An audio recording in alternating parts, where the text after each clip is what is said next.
Hello, hello, and welcome to After Dark. My name is Nicholas Lamar Soutter, and with me today is Christopher Mouty. And how are you both? I'm doing quite well. Fantastic. Lovely, in fact. Marvelous. Yeah, I noticed somehow Mouty got into the introduction. I don't know how that happened, but don't worry. We'll get that sorted out. Um, what was that about we have a mystery sponsor. Their product is so good they are actually paying us not to associate ourselves with it in any way whatsoever. So Oh tonight, yeah. yep. Yeah, we have two VP candidates who are VP candidates for two of the oldest men ever to run for president.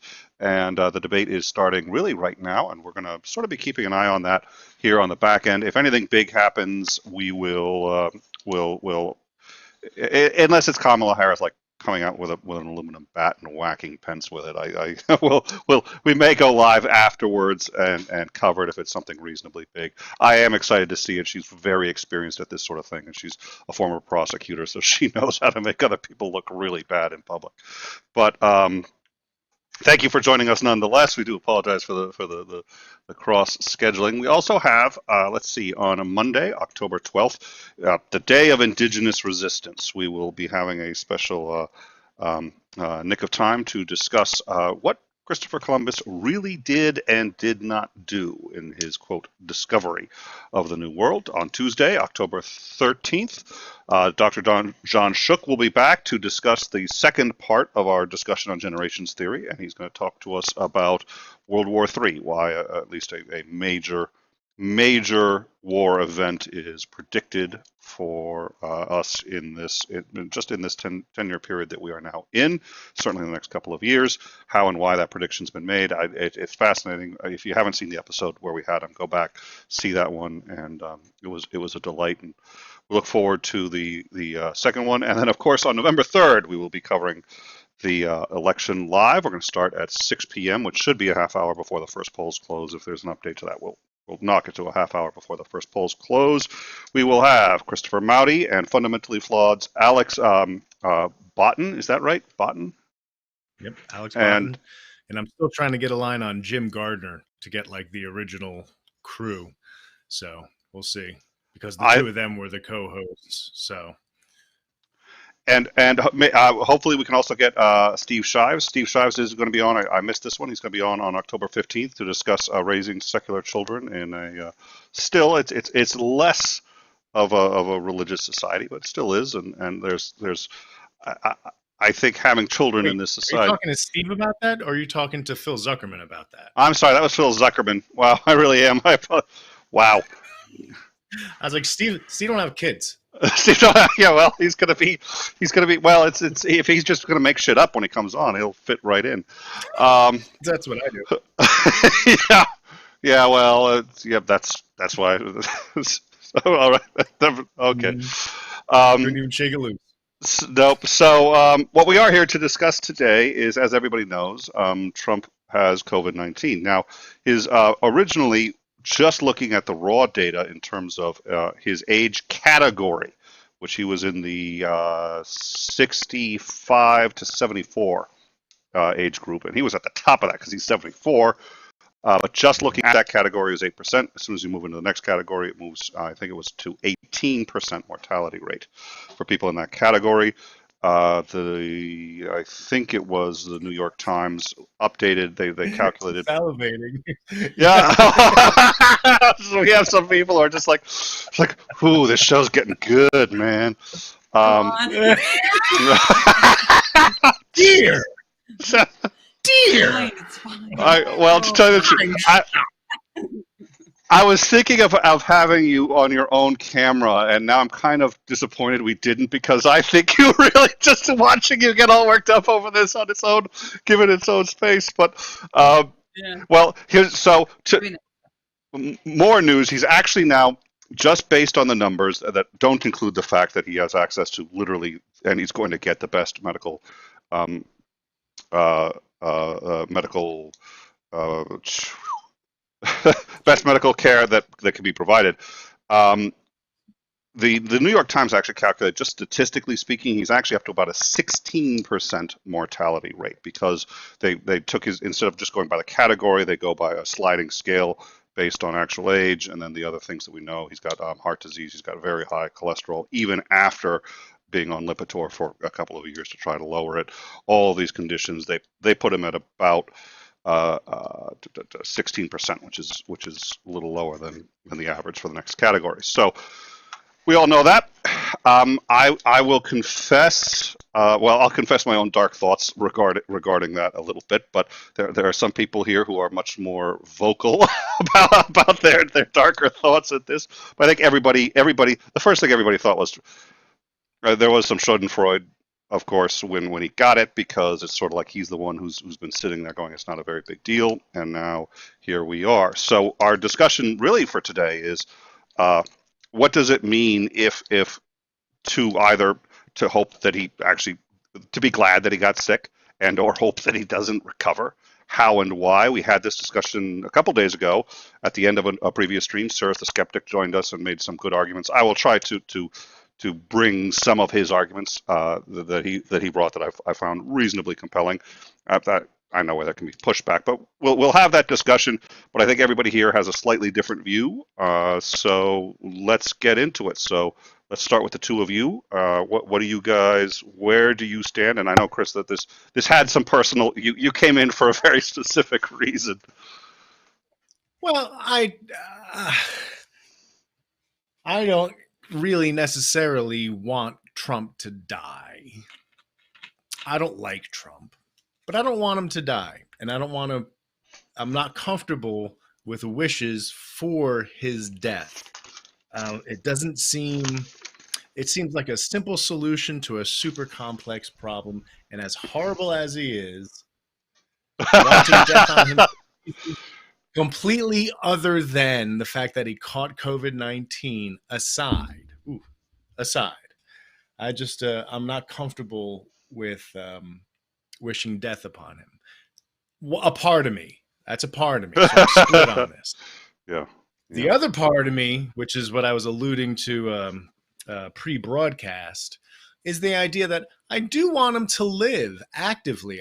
It's not that I don't want him to die. I actively do want him to live, to suffer for as long as possible, whether it be a combination of consequences of the medicines, consequences of the virus, consequences of losing the election, and the legal consequences that opens for the things that are still within the statute of limitation. I wouldn't mind that. I wouldn't mind that. Just because, as interested in psychology as I am, I would like to be able to see a narcissist have all of that reality bombed on them. Because he's such a public figure, he couldn't not do it in front of a camera, and so therefore it's like a perfect case study. All right, I'm done. Okay. Here's a simple.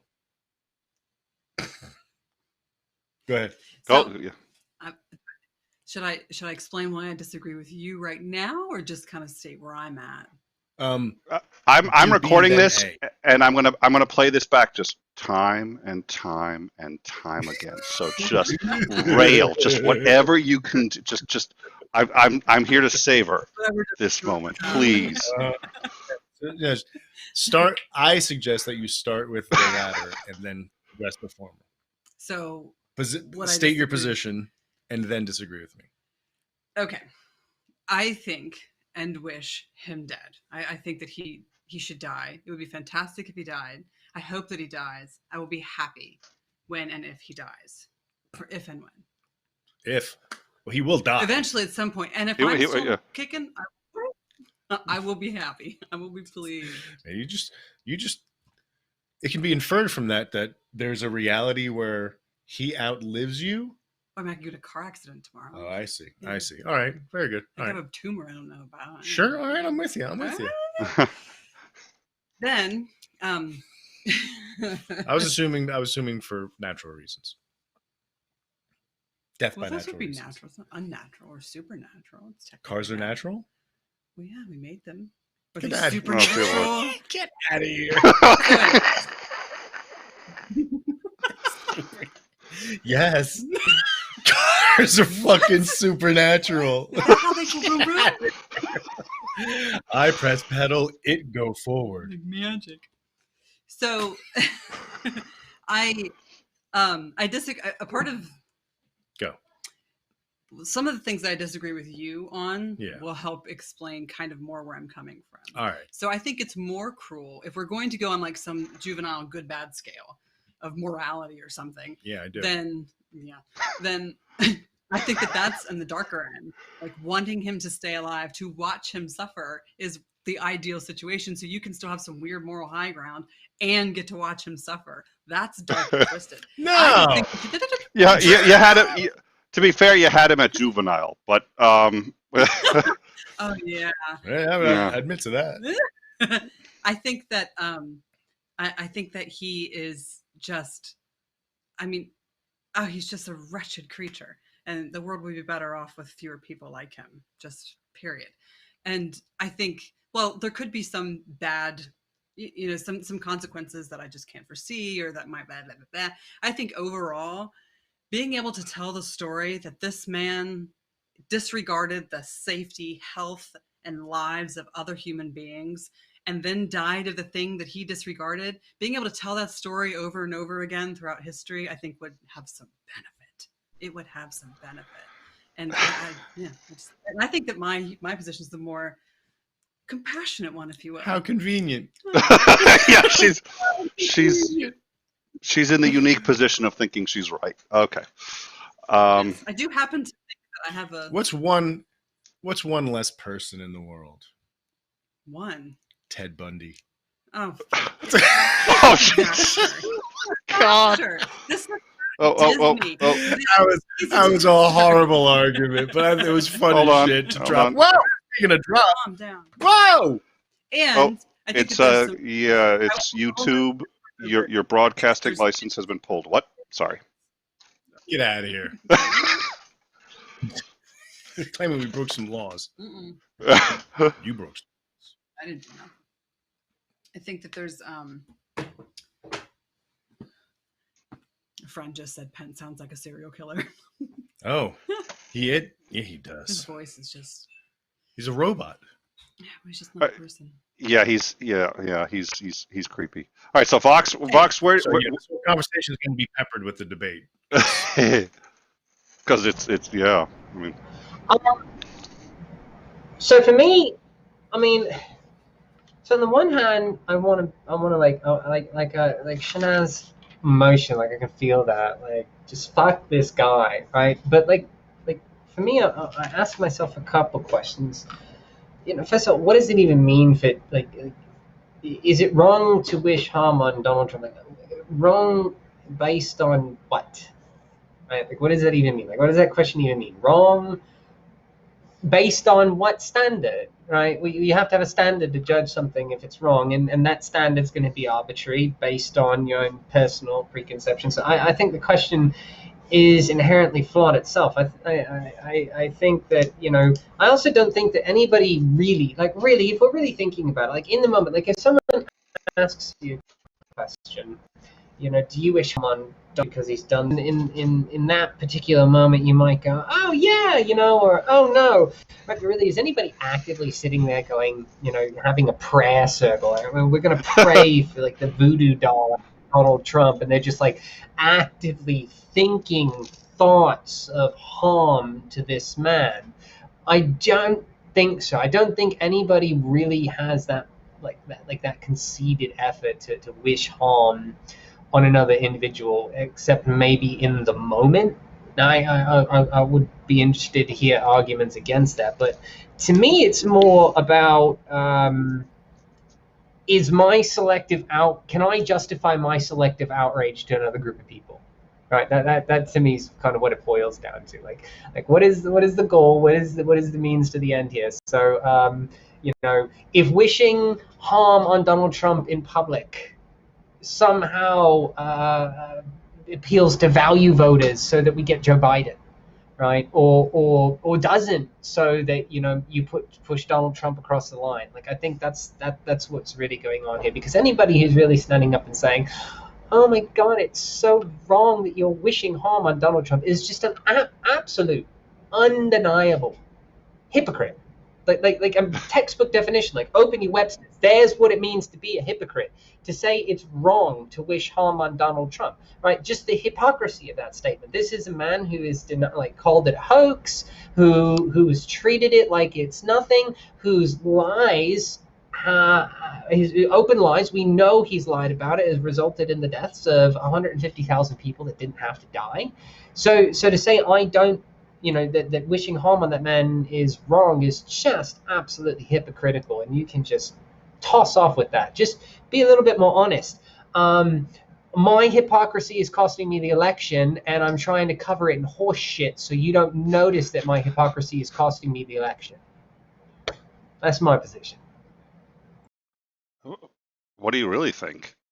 Okay. So now you see, I'm going to offer a little pushback on a couple, because I have a tendency to the first thing I think is really important that we have to acknowledge is, what do we mean when we say wrong? Because I truly think if every human being on this planet were sitting there going, "I hope he dies, I hope he dies, yeah, I hope he dies," for 1,000 years, it won't affect a thing.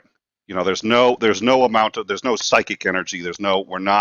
We're not just the hope itself isn't going to change anything. So if it's not an action, if it doesn't have consequences, I think it's ostensibly difficult to say whether it's right or wrong. I still think it's a decent moral exercise to ask this question and to think about it. Now, Stephen Shives did in fact do a video on this a short while ago, in which he said, not only, well, it looked like he was trying to say, not only is it wrong, it's a good thing, but he kind of knocked it down to just like it's understandable, which I absolutely understand it.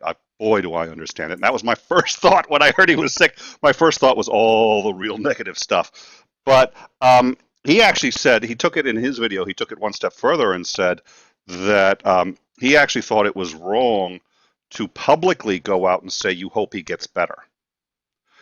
And I think that's interesting, but I equate this to some extent to the civil rights movement, and the notion that if you were to take the worst racists, the worst members of the KKK, and just snap your fingers, they're gone, they're off the planet, I do think the world would be a better place. So I'm not going to have any.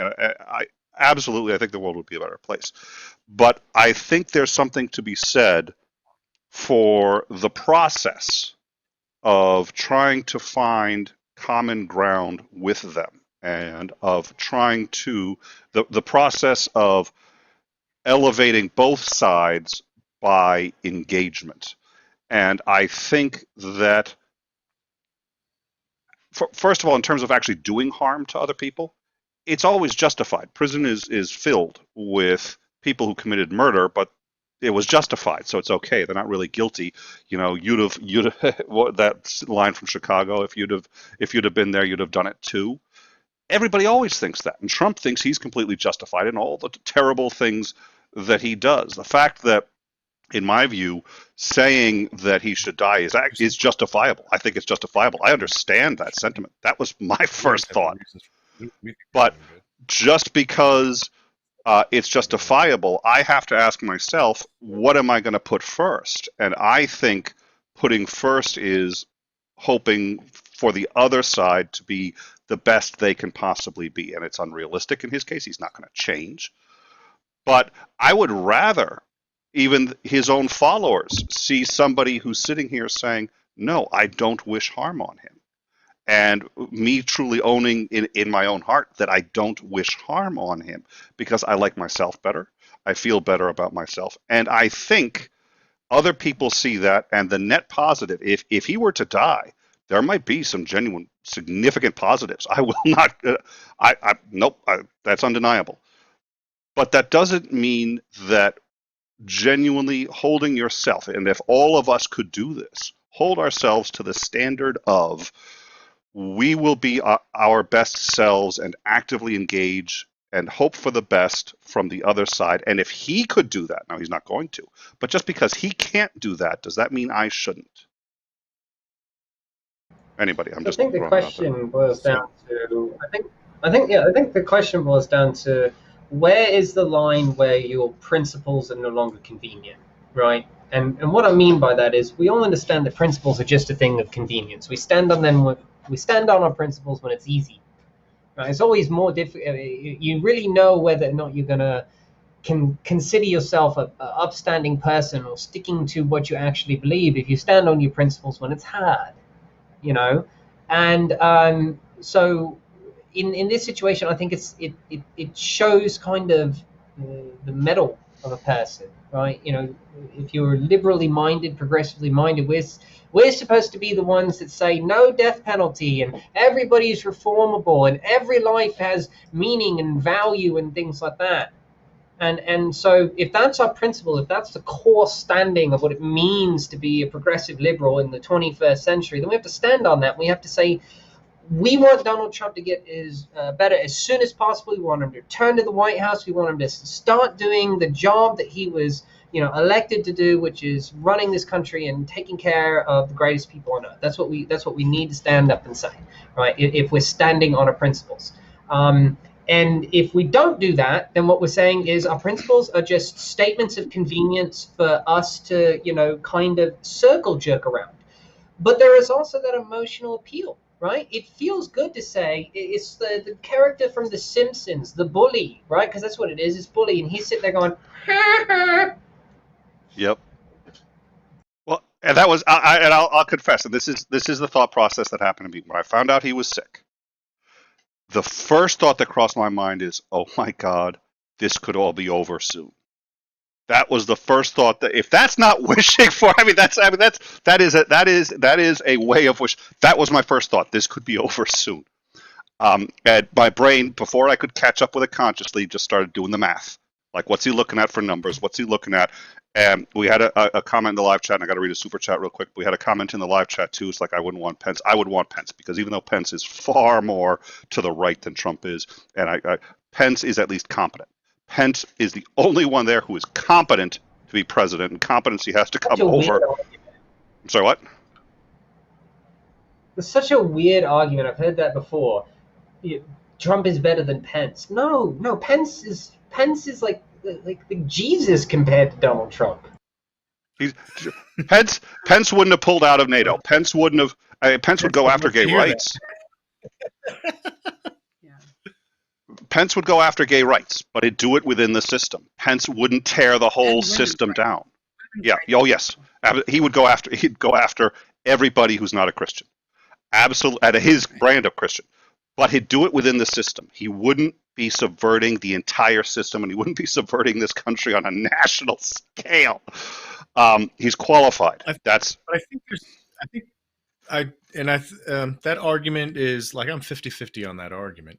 But something that hasn't been brought up is, or a couple of things. One of them is, you can have a private opinion and a public opinion that are not necessarily different or opposed, right? But, my public statement on it is, I hope he has as good a recovery as he can within the degrees of freedom of his health and age range and blah, blah, blah, blah, blah, right? And privately, I can be like, and I hope that, knowing that that is a horrible victory, like, I really meant what I said. You know what I mean? And then the second point is, there is a modicum of like respect in politics where wishing death on anyone, whether it is intentional death or just negligence or I guess it wouldn't be negligence, or natural death, right?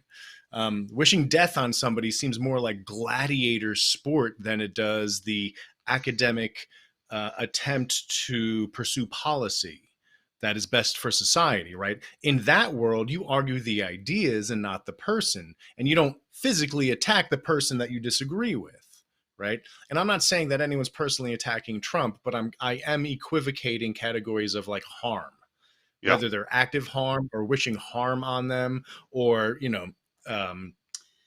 understanding that there is a certain percentage of people that are going to accidentally have shitty things happen to them, and you wanting that person to be in that category. Right. And like, kind of to one of your earlier points, like politicians and in public, people who are role models for what is supposed to be ideal behaviors and Benchmark. Yeah. Like yeah. You don't want luminary. them out there saying, not yeah, I hope luminaries. the fucker hits the ground. Like, I hope he dies. Yeah. Because there are people Did you watching. say hit the ground? It's fine. We're going to move past it. We're just going to right through that. I hope everybody I can't caught that. help what I think. I hope everybody caught that. So I think that there's some value to them, being adults about it, and being more politically correct, thinking about the other minds and the other eyes that are on them. Mhm. I think there's a place for that. Right. But I still think there's good arguments for Optics is reality in politics. Yeah, yeah, like that matters. That matters. And you can really, set examples in such directors not aware of. So it's prudent to be prudent in some stances or some situations for sure. However, I don't think that addresses the is it moral, is it not moral, is it blah blah blah blah blah. Well, so I've got 10,000 won from Coessa, who is demanding a personal apology. I demand an apology from Nick when he says there is no psychic energy, which should mean that my hundreds of dollars that went to Sylvia Brown was for nothing. It's true. Yeah. So I think that's and that was one of the things that when I started to, and I absolutely, I was sitting there going, this could all end if he gets it, and there was also the, hey, that's what you get for walking around. But one of the arguments I made earlier, first of all, is when somebody you really don't like suffers the karmic consequences, for lack of a better word, for their own actions. It's been my experience. It's a lot of fun to just sort of sit there and but that fun lasts about a couple of minutes if you're lucky, and then you're stuck with the same problems. If he dies, the people that have died as a result of his catastrophic policy, and he's responsible for their deaths. So there's no doubt in my mind he's responsible for their deaths. If he had just taken the warnings about masks seriously, 80 to 90% of them would be 80 to 90% of the people we've lost now, over 200,000 would be alive, but because he absolutely failed in leadership. But first of all, if he dies, it doesn't bring any of them back. Second of all, I do think that you cross that line when once you say you're justified in wishing somebody harm because you think you don't approve of how they're handling things, as objective as it can be. There are people who think I should die because I'm an atheist. I mean, I've had it explained to me the method in which I should be killed, and quite sincerely, this wasn't just part of a con. I've had it explained to me more than once, and I do think that one reason that civilization is able to function is because we haven't completely stopped it, because there are circumstances probably under which killing someone is absolutely acceptable. So self-defense, especially more extreme versions of anything like that, I think we all agree. But the more we check these impulses, the more we seem to be able to function better as a society, even with the Donald Trumps that occasionally are always going to make it through. But then the question is, when he's in power, do we stick to our own values and say, look, no, because a lot of the people who voted for him expect me to want him dead. And when I'm sitting there going, no, I don't. I do want him out of office. I absolutely want him out of office as quickly as possible. But I don't want him dead. I'm not wishing any harm on him. They either don't believe me or they sit there and say, okay, hey, wow, maybe liberals are human beings too. Vox, I think you wanted to say something. It sounds like you're... I was just screwing with the little microphone. Oh, you were just okay. I heard muting and unmuting, so I thought you were. Yeah, well, I will say this though. I mean, like, if we ask the question, right, like, is it wrong? Like, let's just explore that for a minute. What would it mean for it to be wrong, to wish harm upon Donald Trump? So, just out of the three of you that are here with me, like, what would it mean for it to be wrong? Like, do you have some kind of standard by which to measure right and wrong? And, can you argue as to why that is the way we should pursue things, as opposed to, say, my stance on things or somebody else's stance on things?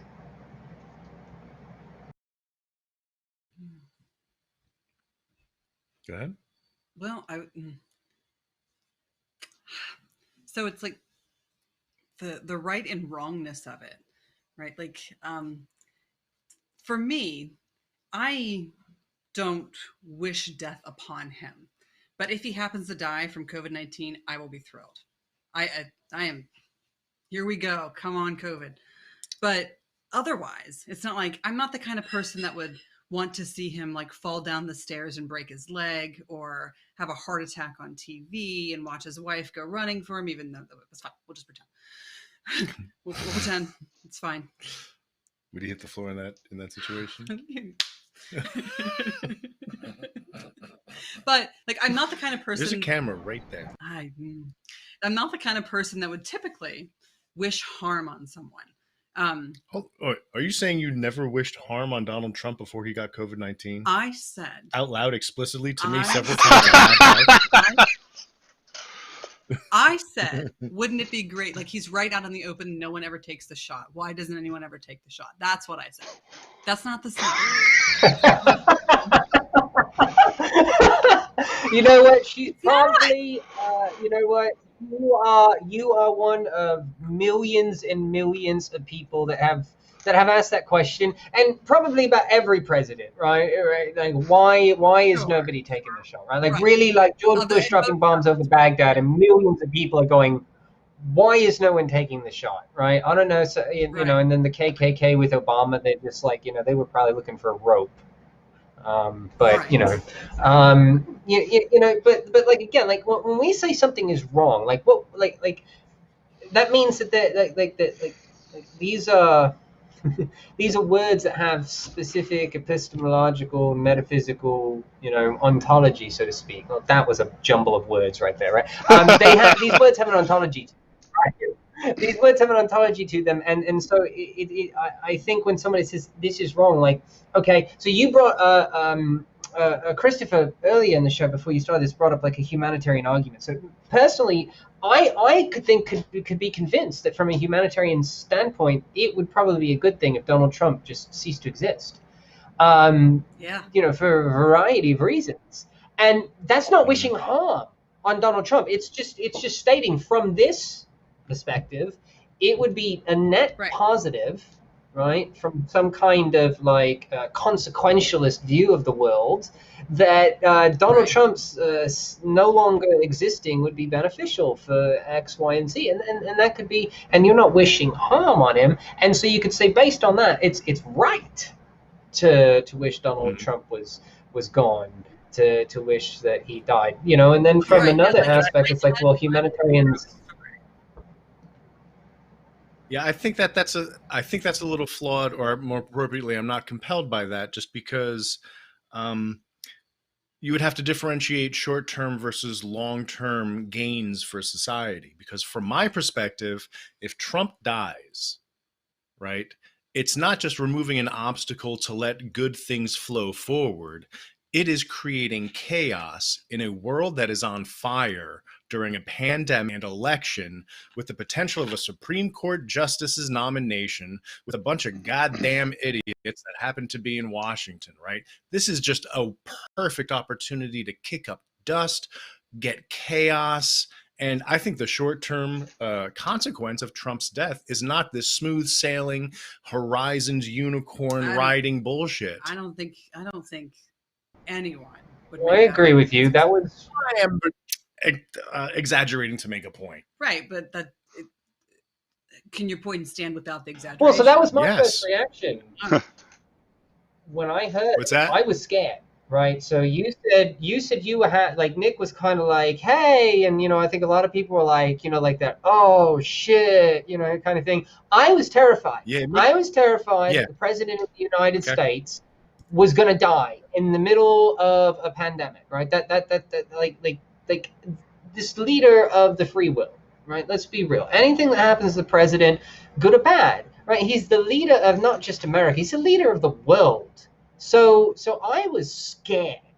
I have lived scared for a long time, so I'm used to being scared, but I was scared. Like, is there going to be an orderly transition of power? You know, like what's going on? Are we being told the whole truth, kind of thing? The idea of whether it's wrong, and like the thought that people would be like actively wishing that he was dead, didn't really even cross my mind until I turned on the news, and there's this argument, and people are pointing at, they're yelling at each other, and, the Fox and Friends skirts, the objectification of blonde women, just saying, oh, I can't believe you would say this about Donald Trump. And of course, all those people are Christians, right? So they believe in objective morality. So it doesn't matter if they're hypocrites, because their book says, don't do this, turn the other cheek, yada, yada, yada. So it doesn't matter if they're all piles of human garbage, because they've got their book.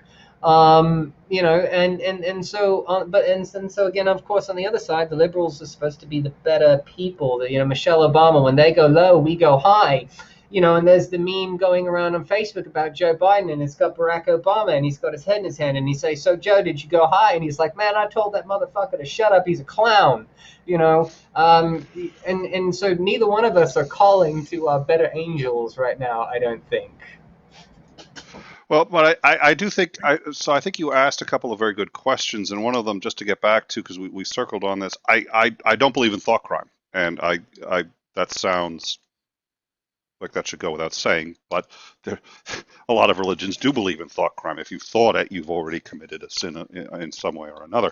I'm not entirely sure how that, but we'll get into that some other day. I don't believe in Christianity. Yeah. I don't believe in thought crime, so I don't think there's inherently anything wrong for the most part with any thought. And I'm trying to think right now if there's an extreme there are extremes that make me feel uncomfortable. But if they're just relegated to thoughts, I don't think there's anything wrong with it. On the flip side, most actions start with a thought. And so while I don't think you can, I think you can have some discipline over how you think. I don't think you can control your thoughts. I do think, because again, so I went through this process in my own head of, gee, do you realize you really are kind of hoping that he dies? Because I really was, briefly, but I absolutely was.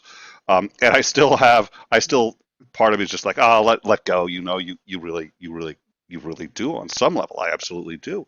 It's just like, but no, and here's why. Because I think there really are other values that are bigger and stronger. And the problem is, we betray our thoughts in everything we do. And if I truly believe that that the world would be a better place if he dies, I don't think there's anything wrong with necessarily saying that, because I think if that's really what I believe, I'll go ahead and say it.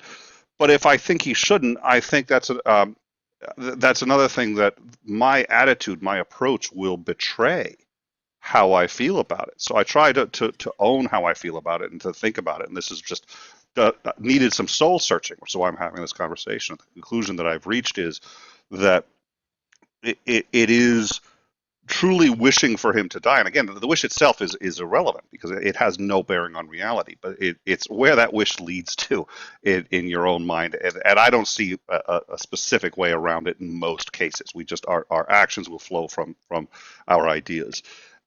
And therefore, just saying to yourself, yes, this is what I would prefer. I would prefer a universe in which this happened. And if I could wish it to happen, I would. That's when you're saying you wish he would. What you're essentially saying is, if you could absolve yourself of the fact that it would be murder. I think nobody here would want to murder him.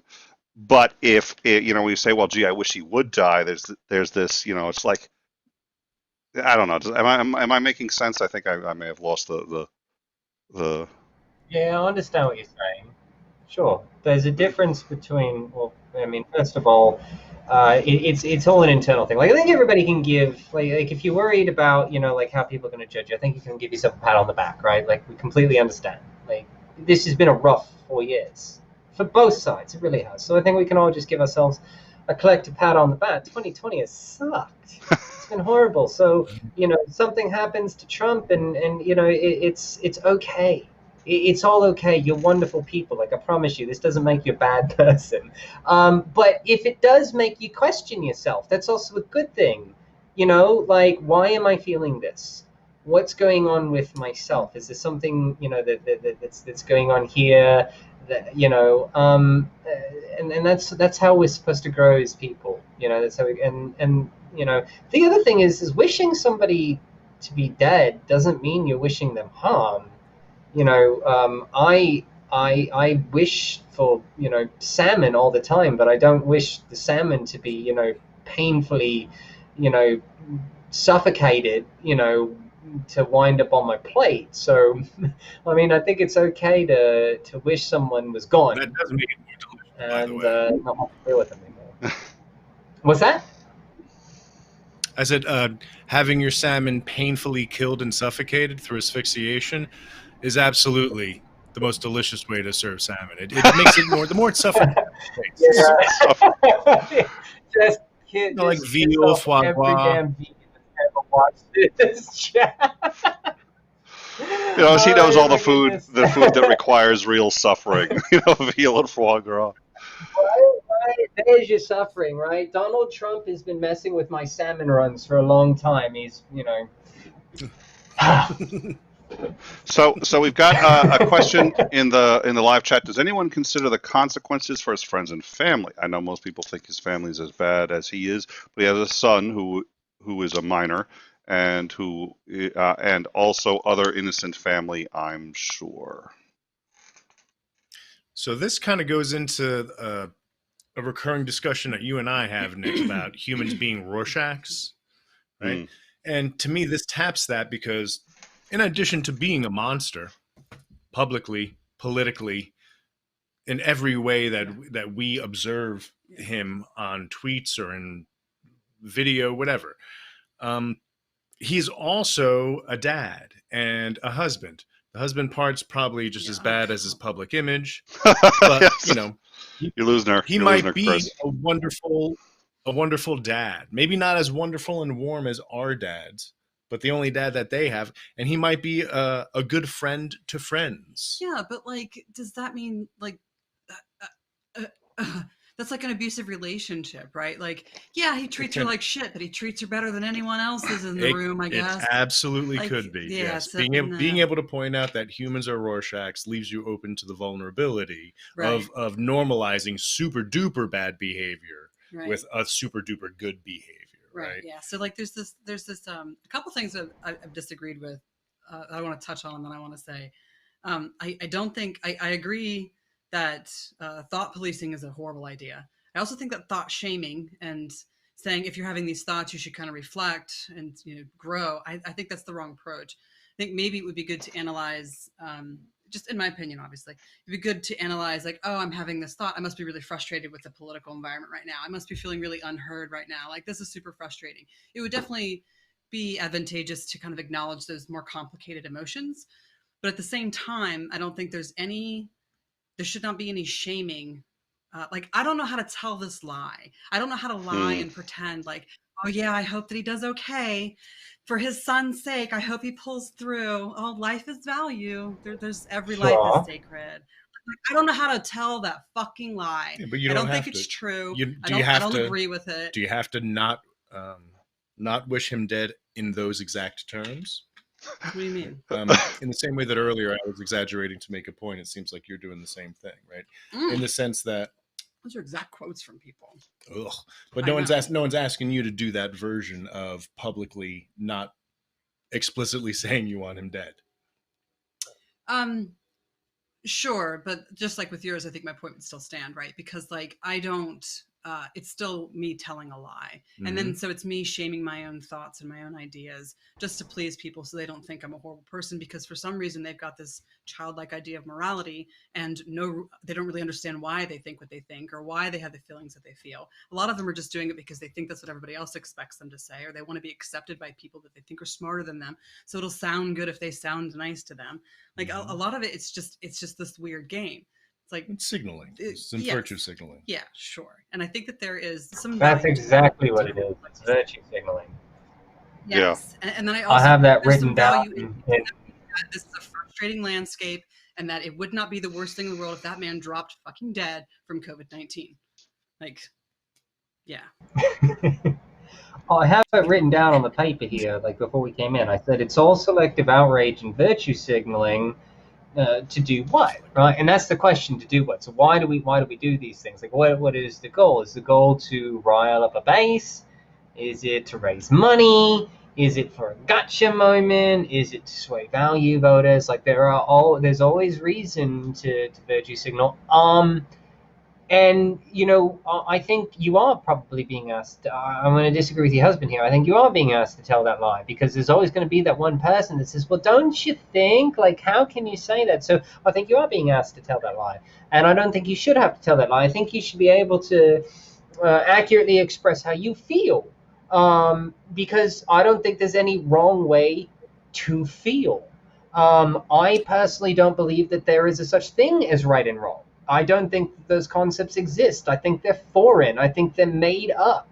I think they were put there in place by humans a long time ago in order to keep us from eating our children and raping other people's wives, right? So they have no real. I don't think they have any place in modern society. I think it prevents progress when we say this is right and wrong. I just think it's all tossed. So I don't think there is any wrong way to feel. I don't think there are any wrong thoughts, and I don't think you should have to ever be put in a place where you have to say something that you don't actually believe. I think you should just be able to get out there and say, this is what I'm feeling, and it's a feeling. So I'm not saying this is how the universe operates. Right, and it's not that it's like some childish feeling. It's not this raw emotion, right? It comes from 4 years of listening to this idiot prattle on, encourage bad ideas, sow the seeds of complete communication has broken down between people. The divisiveness between people in this country is significantly worse than it was before. And it's not that it's his fault, but he's absolutely fanning this fire on purpose. And he's doing it with a complete disregard for other people. I've watched rights get whittled away at. I've watched women's rights get whittled away at. I mean, everyone's rights, except for old white men, have their rights be taken away. I mean, there's doctors who aren't allowed to talk about abortions to their patients for fear of having their licenses revoked. That's lunacy. That is complete catastrophe to me. So it's not just like, oh, I've got this feeling because Donald Trump makes me sad. It's because he's a wretched creature and he's done horrible things for not just this country, but this planet. And he should go. Okay. I will say, I think Fox. Why don't you go, Chris? I wrote down, so I'll get back to it. Oh no! I only commented he needs to go, and I said, and he will. I mean, eventually he'll go. Yeah. So Vox said something too that I find really interesting. 20 days we will have. I said in like 20 days we will have the beginning of a Joe Biden presidency. Go and vote. I don't care if you don't like him. I don't care if you think he's old. I don't care. Blah, blah. I don't care if you think he's a pedophile. Go and vote for him. Don't care. Holy Go and vote. Heard it here first. Heard it here first. You did not. You absolutely did not hear it here first. That was whatever you think you heard. You did not hear. It's being taped. Yeah, something about record something. Yeah, there was a momentary breakup. The Vox person said something. We're not sure. Yeah. Well, anyway, you were saying. Well, no, and you know what? I actually appreciate everyone being here, Chris. It's always a pleasure having you. Vox, I appreciate your last show. It was fun. Thanks. So well, we've been talking about cancel culture, and we are going to have you back for cancel culture. I'm sure it'll be. Yeah, we'll see. We'll see what else you can deplatform us on. Thank you. But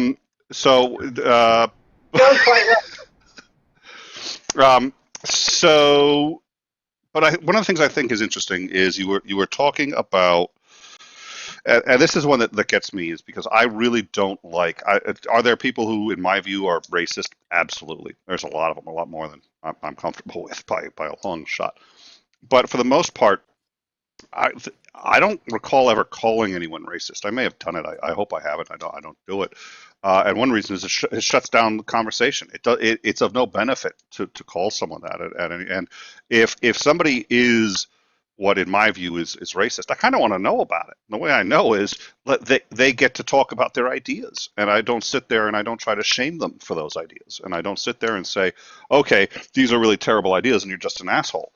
That's easy to do. Anybody can do that, and it's self-aggrandizing and it's cathartic. But it does the opposite of what the intended goals, at least that I understand, of in part being a liberal, but also just sort of not even identifying as a liberal, but just as a human being who wants to try to make the world a better place. In my experience, when people shout down my ideas, I just bury them, but they don't change, and then they fester and they get worse. That's why when someone says, well, you're un-American to a liberal, it's really counterproductive. And when a liberal says to a conservative, well, you're a racist, that's also just as counterproductive, especially since most racists I've ever met or spoken with don't actually think they're racist. The head of the KKK usually, whoever's in charge at any given time, usually doesn't think of themselves as racist because it's, quote, not racism if it's true. So I very much agree with letting people speak their mind, and I don't want to use the word safe space, but really, for lack of a better word, okay, I'll use it, letting people have that safe space, and just sort of in general, so people can speak really bad ideas. And I think in the marketplace of ideas that they'll, over time, most people will self-correct because nobody really wants to have bad ideas. So, when all ideas are compared and measured against each other, usually the people with the bad ideas sit there and say, yeah, that doesn't always work. But anyways, that's what we hope, and I think the tendency has been that way, but it's sort of like the stock market, right? They're always like, well, we hope it's always recovered. So presumably it'll continue to recover when it goes down, but so this let me ask one more question, and then I think we'll start winding it up because I know you guys need to get going. Well, hold on. There was a question asked a little bit ago, Nick, that I kind of wanted to get to. Please. It was directed to Shanna, actually, from Ava, because Shanna was expressing her opinion about Trump. The question that Ava posed was, would you treat Trump if he was your patient? I want to answer that in story form, and then I'll give a direct answer. I would like to answer it in interpretive dance form. I said story form. Story. He's going to be doing the dance. Wait, I paid to see the dance. He's going to do the dance. I'm listening, but see the dance. I want. Yeah, where does the money go? Yeah, where is this money? I need a feast. Well, it's hyperbole. I need a feast for the eyes. A lot of exaggeration happening in this ad. I'm going to be depositing some of my room. Fax it to 1-800-INTERNET. It'll show up in my inbox. All right. Well, so wait. We were going to get the story. I want to get the story. All right, I'm telling the story. So, cat needs love. Cat needs Tease. love. Yeah, he came to good show. So we have patients at work. We call them idiots. But there are people, typically men, sometimes women, but almost always men, who punch walls. And they punch their walls, or they punch the walls, and they'll, unfortunately, when they're trying to be macho, they'll find a stud, and they'll break their hand. And they usually break the 5th metacarpal here. And as long as it's not displaced and rotated, we don't fix it.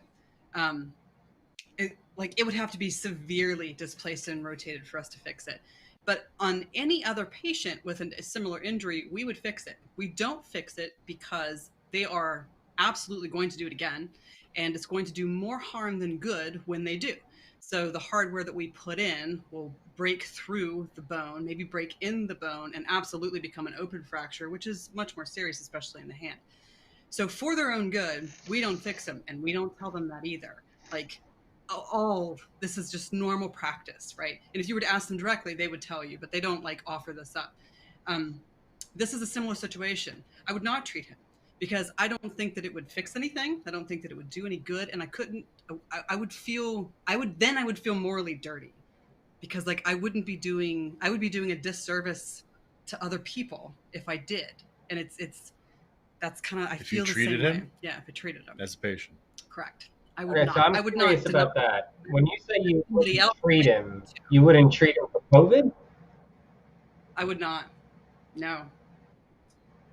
So there's the story about Abraham Lincoln. Let me be very clear. I would absolutely not withhold treatment. If another physician or another provider wanted to provide treatment, I would definitely step aside. So you'd put down the cattle prod if somebody else wanted it. You wouldn't just be zapping. I mean, other people were trying to get away from them. Okay. Are you really going to run that IV? Are you really going to run that? Yeah. You're doing it wrong. You're doing it. You don't know. So No. where I I agree. find- Got a bubble on it. No. That's the first thing But I've I heard this myself entire feel like I've discussion served. that I find problematic. And I find it Oh, problematic. you mean for kind of aside the from things same that you've reason I- said, like the Biden comment? But okay, sure, fine. Why don't we? Well, I mean, can I be wrong in my own mind?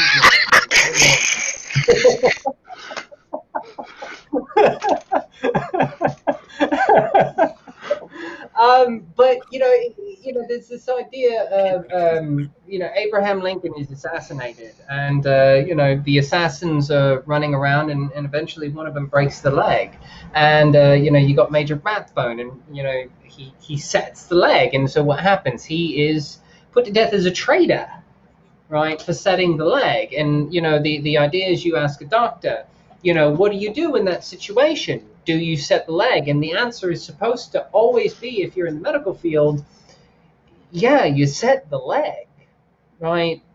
Because we have to count on our medical professionals to put. I mean, really, I mean, like I understand we're all people, but and it does bring up an interesting perspective, I guess. But at the same time, I'd like to think that our medical professionals put aside their biases when a medical issue is put in front of them. I mean, in this, Major Rathbone is the good example of that. He was executed by being presented with a medical issue, and you treat the leg. Yeah, no. One of the first things in medicine is to do no harm, right? It's not be objective, always treat the patient. It's do no harm, and you're supposed to.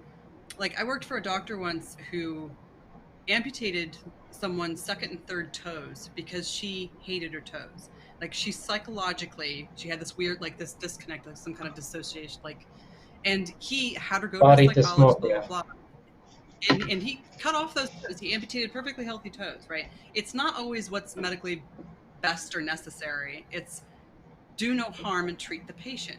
Treat the patient, right? It's not, doctors are people too, and they have biases, and it's naive to think that their biases don't come through, right?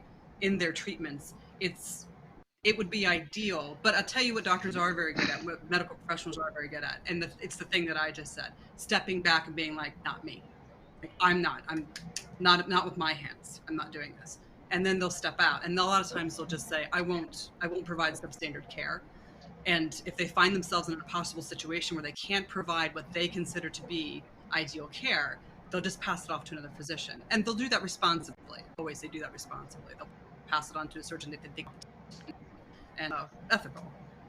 But Well, yeah. and you have to believe some of the doctors were questioning treating him when he hopped into the limo and is in a hermetically sealed environment. Oh my God! How many Secret Service? There was a driver. There was at least 3 or 4 other Secret Servicemen in there, perfectly healthy Secret Servicemen, and he's in a hermetically sealed environment with them, doing circuits around. I mean, if I was one of the doctors, I'd be really pissed having just treated him and given him the steroids to make him feel better that empowered him to go out and do this. So You can't make it up with this guy, right? Really, the only thing left on the scorecard at this point is the zombie apocalypse. That's all that's left. That's all we've got left. Zombie apocalypse. Yeah, 2020. well, the super volcano could go off California or Colorado. Super volcano. Yeah, Yellowstone. That could happen. That's I saw Still a got picture. Still got time. Got time. What's the over under on that? I saw a picture. One of the hurricanes had come through Louisiana this year, and there was 2 sharks that were tangled in the power lines.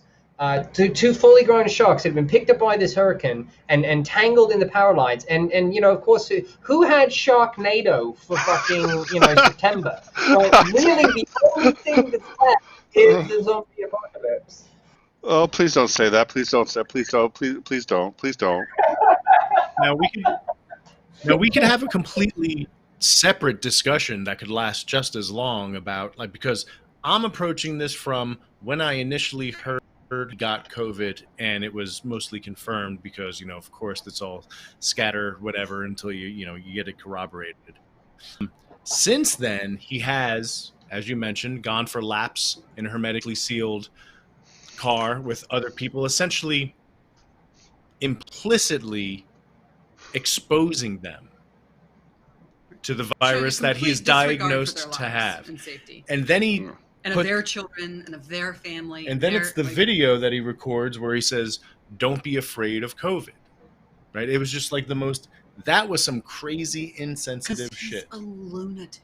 Yes. He's an absolute lunatic. Now, taking that into consideration, my needle might move a little bit. Yeah, so when I first found out, you were sitting on the couch, and I ran up the stairs because I woke up, looked at my phone, and NPR had a little alert, and I came up, and I was like rubbing my eyes, and I'm like, is it true? Is it really true? What are his O2 stats?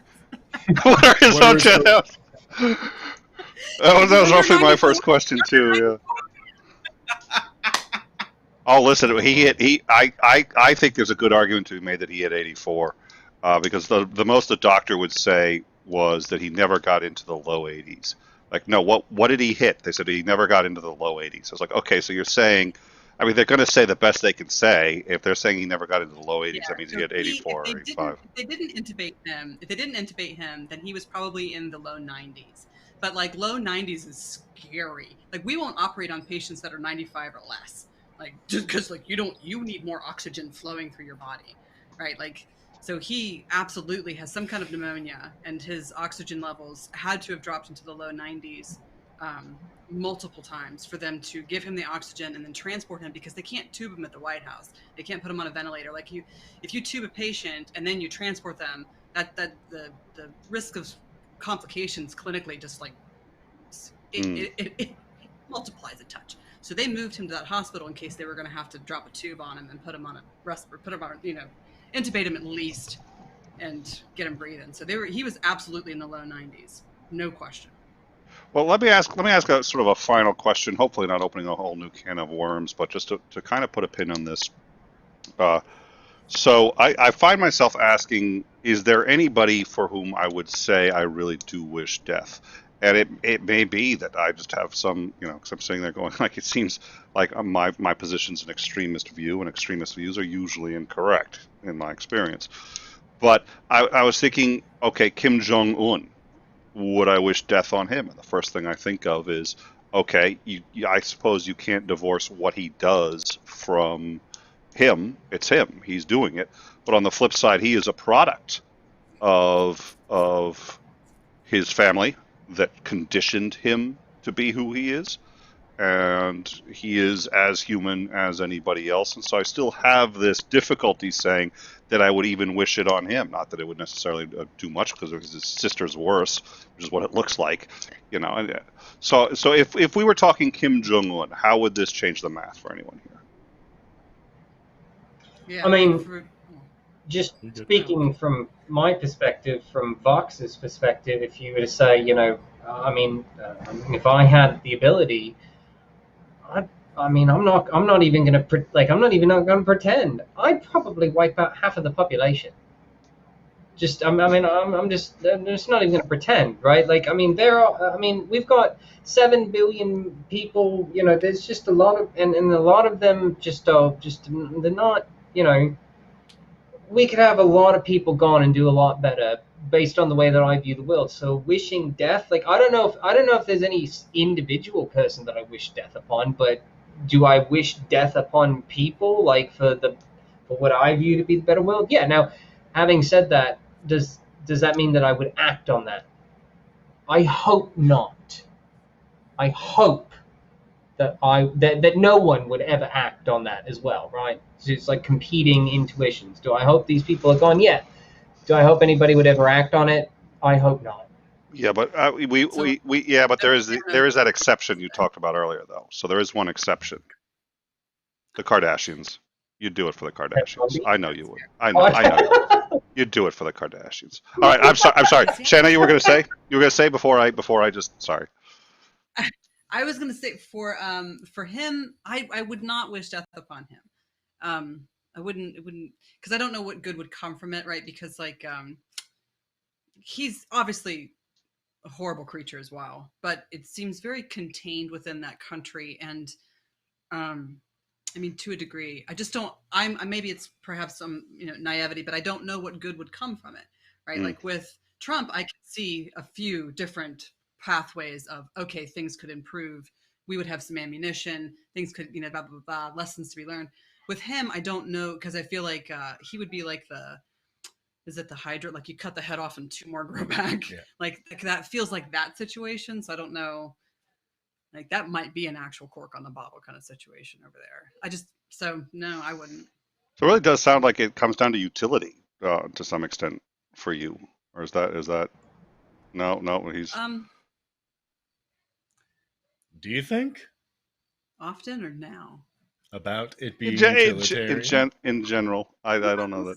Utilitarian. I mean, it's not. It's a good argument. It's the trolley car. Come on, you like trolley cars? I know you do. Trolley car. Okay, this is all. So what I'd like to have now is I'd like to have the whole live chat just starting to go trolley car. And what we're going to do is we're just going to try to peer pressure her into becoming a utilitarian. One of us. Yeah, this is why Cyrus was using the trolley car argument when he was on. So, all right, yeah. So. Okay, well, I'll leave it at that. So I think that's an interesting answer. Chris, how does your answer change for Kim Jong-un? If it does. It doesn't. No. Okay. Like I don't. I think that it would. Your Hydra argument is how I view what would happen if Trump dies. Oh no, I think that some crazy ass motherfucker politician will just step right in because he already has a 40% base at his disposal. Yeah, I don't think so. Oh man, I think that just quickly, I think the public that loves him views him as like the champion. He is their warrior in the White House, and everybody else is just falling in line because he's there taking charge. So if he's gone, they're going to just be so hopeless. They're not going to trust someone like any of them to step up and take the place. I'm like, oh, just another politician trying to follow in Trump. Never be. I'm telling you, I don't think it would go well at all for them. Right. I think that he's very much head of the snake, cut it off, body will wiggle. And yeah, I agree with your wife here. Donald Trump has been able to convince a large portion of the population that he is the everyman. Right, so you got. I was told this the other day, and it just makes. Yeah, he's the only one. He's the everyman. He's the only one. He's the one that has everybody's best interest. He's got the secret plan. He's doing it all. He's the guy. Yeah. He's the only one. He's not a politician. He's a businessman. Yeah. That's why he got votes.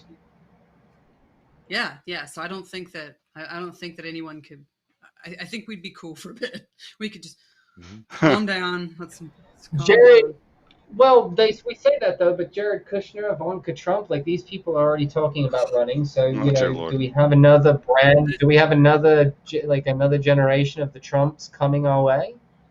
We're gonna have another generation. Sit back and watch. Yeah, I think it's gonna be regardless. I mean, after he's done. I mean, universe forbid that he gets reelected. So whenever he's done, whether it's, this year or in 4 years, right. I think that the Trump kids are going to attempt to make a legacy out of it. Well, and I think that when they are finally gone, it would be important for those like in the moderate and left side to try super hard not to keep hating on moderate and right side to help them feel more included and more involved.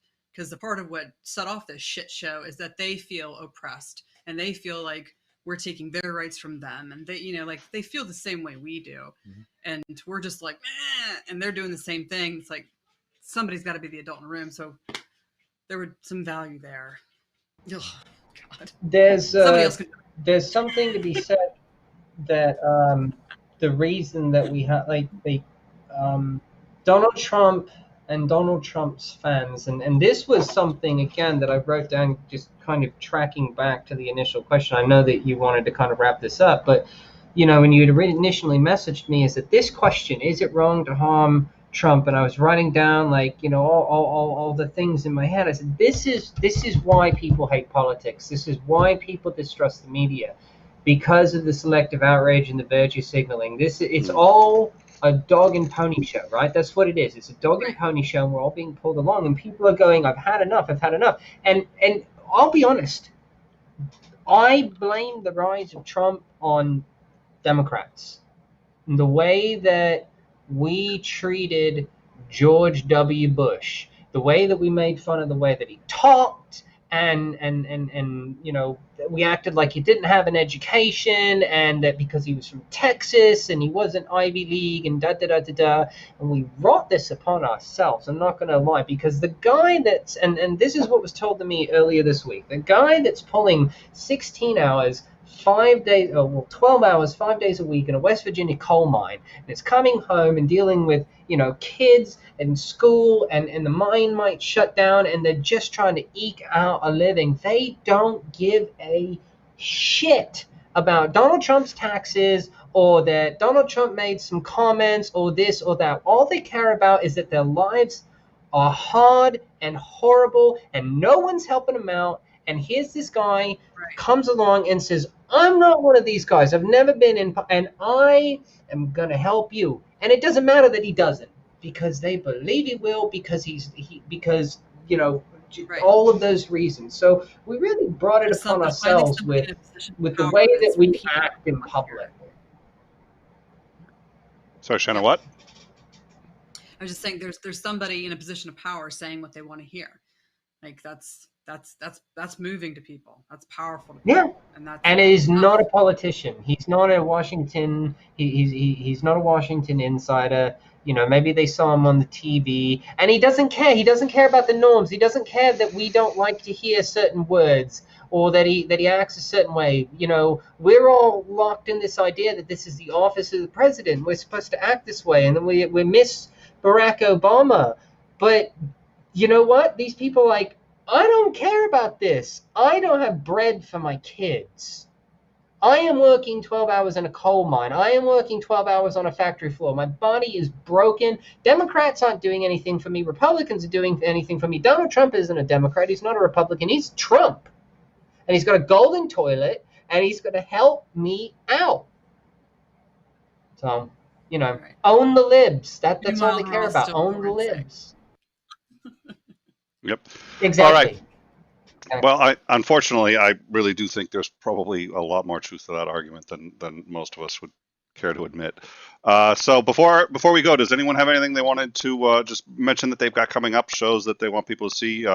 Chris, we've been dropping a link to your channel in the Discord a couple of times now. Is there anything that anybody? I have some hangs next week. Monday, I believe I'm with. I hope I'm pronouncing it right. Ali Aliakai. I hope I'm pronouncing that right. And we're going to be talking about her polytheist. And then I have a bunch more of my Flavor Tooth jams coming up, which are about music and emotion with musicians, talking about music and evolution and music and emotions. And then I usually do Good and All food prep hangs on Sunday at 2:00 Eastern while I'm prepping food. Right. Vox, you got anything? Yeah, I'm still, I'm still, feet to the pavement, for the People Act, protect and expand voting rights. We're out there. We're trying to get people registered.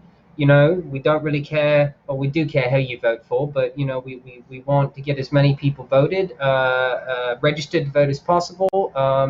There's a lot of good people doing a lot of good things, and the only way that we can really have effective change in this country is, really to get rid of some of the things that are really holding us back, like Citizens United, big money, stuff like that. So, this is what I'm for. It's out there, and there's a lot of people doing a lot of good things. So just really, 20 days to go. Let's get out there. Let's vote. Let's bring your grandma, bring your grandpa, bring your best friend, bring a stranger on the street. Take them, get them registered, get them to a voting booth. I beg you, please. Amen. All right. Well, thank you, all three of you, for joining us. And I think it was a great discussion. Thank you to those of you who have stuck around. If you've stuck around this long, hopefully that means you like the show. So please hit that like button and the subscribe button. It's a great way to help us out. And we will be back on Monday to have a reasonably brief discussion on Christopher Columbus, who my girls are unfortunately. I'll say this before I go. My children are in elementary school and middle school, and they're learning about Christopher Columbus. And for the most part, I've spoken to all their teachers, and like we are required to teach the curriculum a certain way, and all the teachers know that he was not even remotely close to what we teach. It just wasn't. It's not an opinion. It's a fact.